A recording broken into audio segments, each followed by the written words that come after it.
rock and roll years.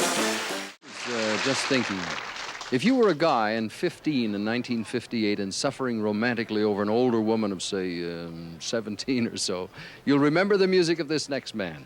Starting with Diana, at the age of 15, he had written over 200 songs by the time he was 21. He is now an international star. Ladies and gentlemen, Mr. Paul Anka.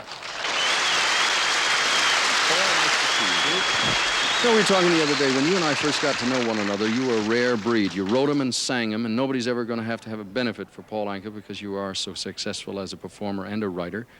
Does the longevity of your career have anything to do with the writing? I would say very much so. I think it's been the backbone of my career. Are you ever afraid that your creative well is going to dry up on you?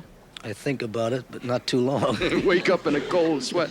You've written songs for all the romantic leads, Frank Sinatra, Engelbert Humperdinck, Tom Jones. Do you always have somebody in mind when you write? Most of the time I do. I like to write that way, and most of these people, I know them, and I write for their personalities. Go back to the 50s. What started it all? How did you get on this path? I started writing originally. I was inspired by a babysitter called Diana. A real person? A real live person.